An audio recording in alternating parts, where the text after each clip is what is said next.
Hi everybody, it is Monday and this is day 3 of our math lesson. If it looks like I'm wearing the same clothes from your reading video, it's because I am. It's the same day.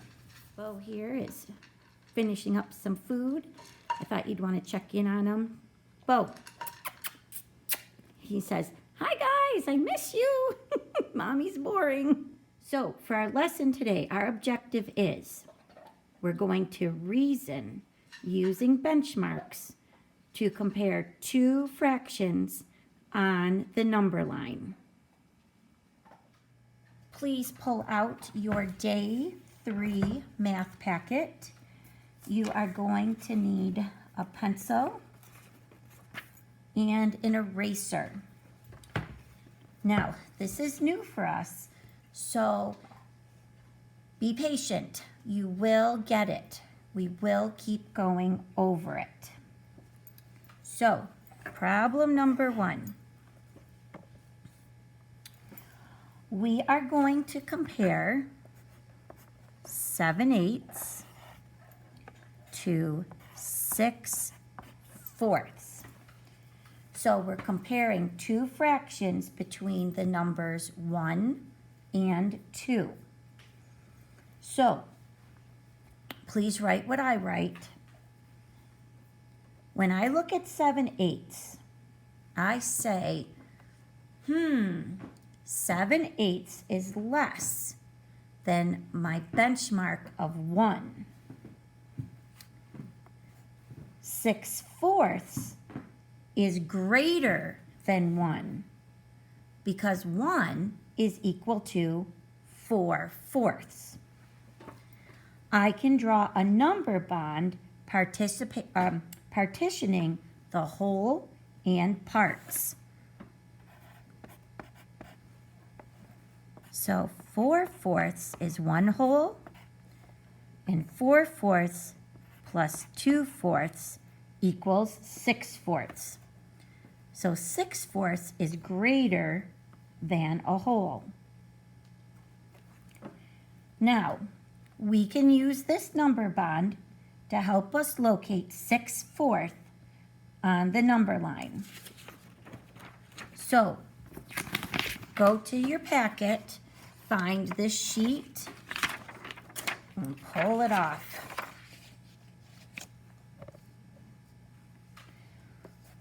We're going to look at this number line right here.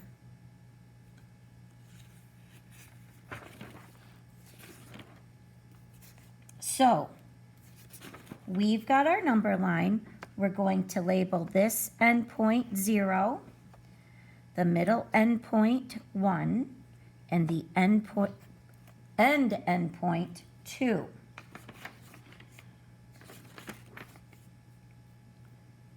Now, if I was to find 4/4, it would be right here. It would be 1 whole because 4/4, 4 divided by 4 is equal to 1.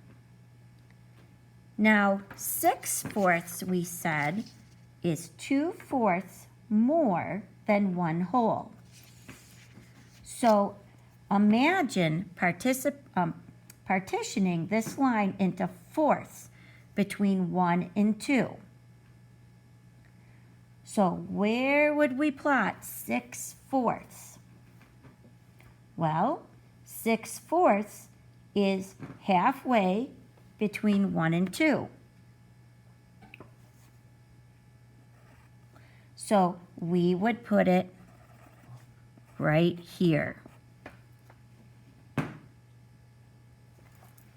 Now, our other fraction was 7/8. I know, using my benchmarks, that 8/8 is 1 whole. Well, 7/8 is 1/8 away from being a whole.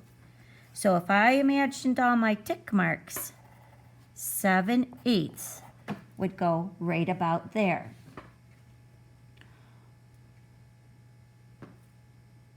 When I'm looking at a number line, the farther to the right you go, the greater the fraction.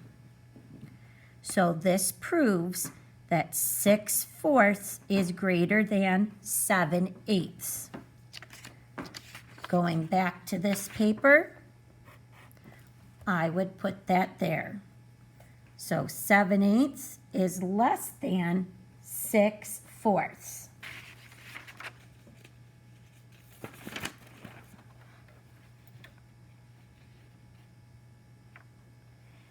All right, now let's compare problem number 2, 5/3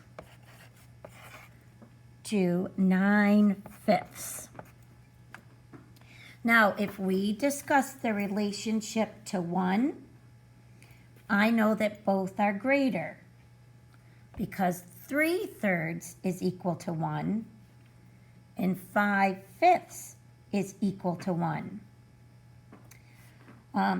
Both aren't very close to 1 because 4/3 and 6/5 would be the fractions just a little bit bigger than 1.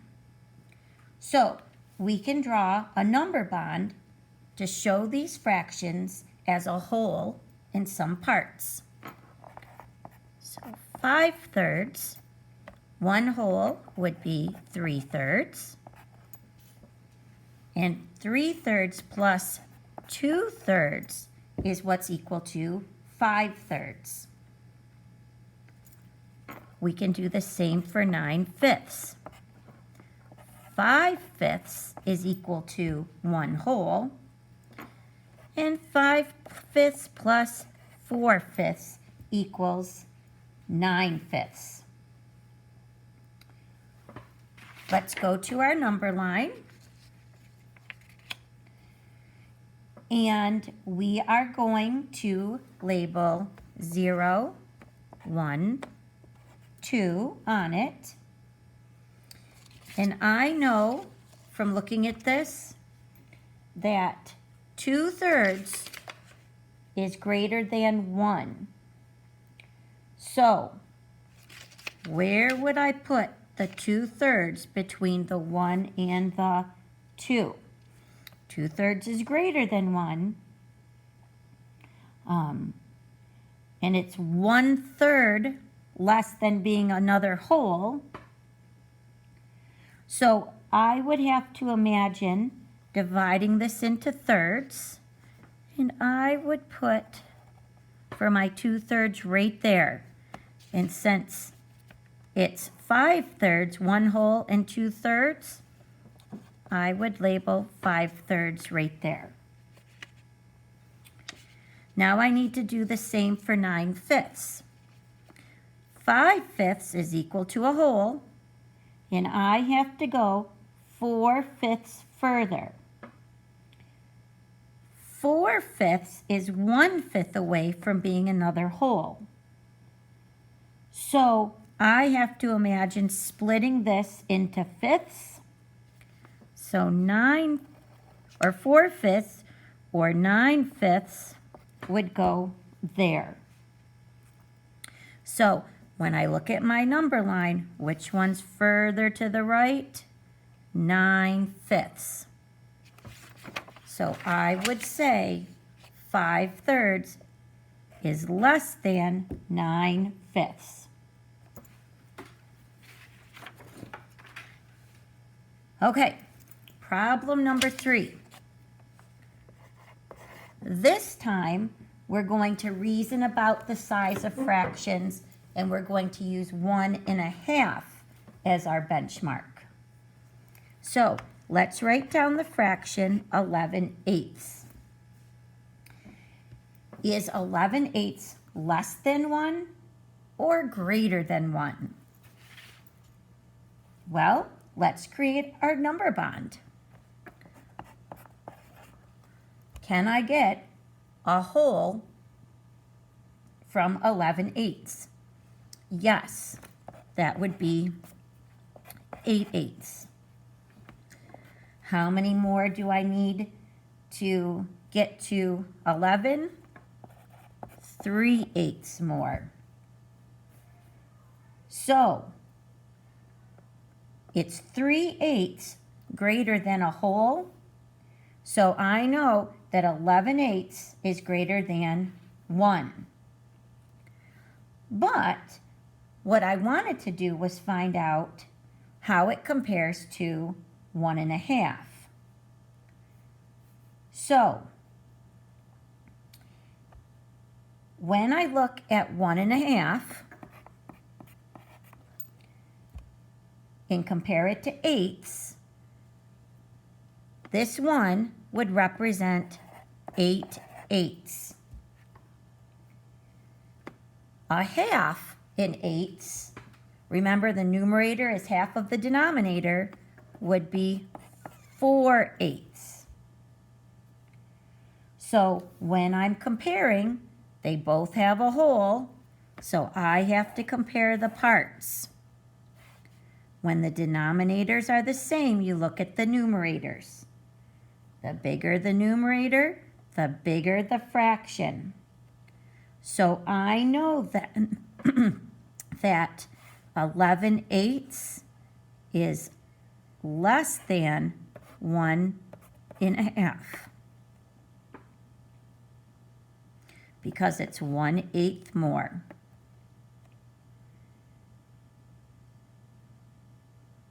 Now, could I show this on the number? Can I show this on the number line? Absolutely.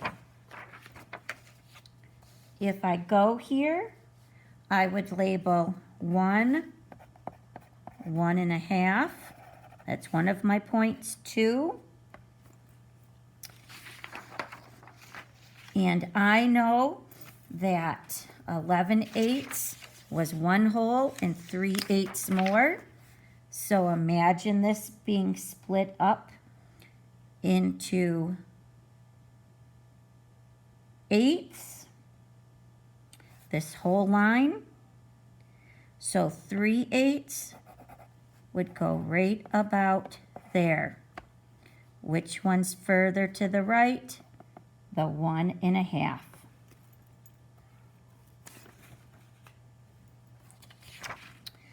Okay. Let's try one more. It'll be problem number 4. We're going to compare 14/10 to 7/5. We're going to reason using benchmarks. So what I recommend doing is to create number bonds. Can I make a whole out of tenths with 14? Absolutely. I can make 10/10. How many are left over? 4/10. The same with 7/5. Can I make a whole out of 7/5? Yes. I can make 5/5. How many are left over? 2/5. So now I have a whole and a whole. I've got 4/10 that I'm comparing to 2/5. If you think back, we learned a strategy to make equivalent fractions. We can divide or we can use multiplication. I prefer to use multiplication when I can because I'm better at multiplying than dividing. So when I look at my denominators, I've got a 10 and a 5. Can I turn fifths into tenths? Yes.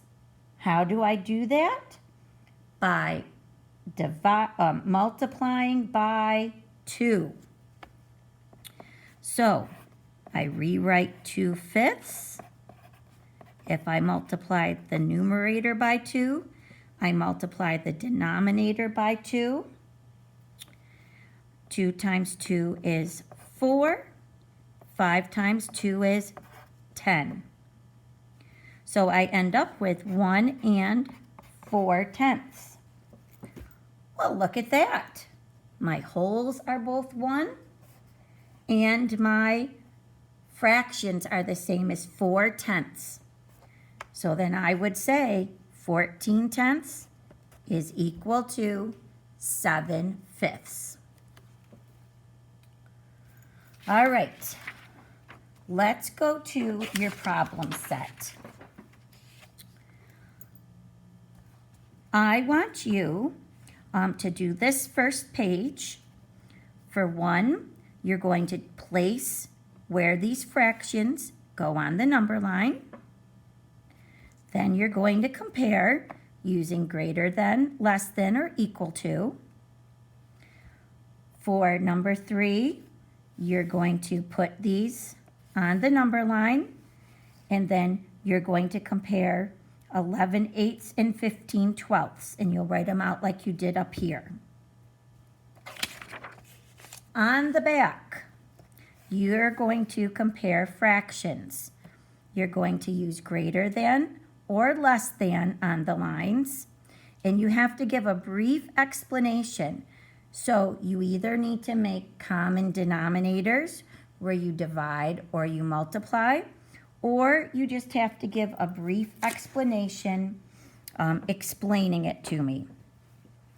Now here, for example, 3/8 I know is 1/8 less than 1/2, because 4/8 is equal to 1/2. But 7/12 is 1/12 greater than 1/2, because half of 12 is 6. So I would say then that 3/8 is less than 7/12. So make sure you either prove it using multiplication or using your words. Don't just put the symbols in. You have to prove to me why. I promise when you come back to school on Thursday, we'll go over these. Is it difficult? Yes. But hang in there, stick with it. It will get easier.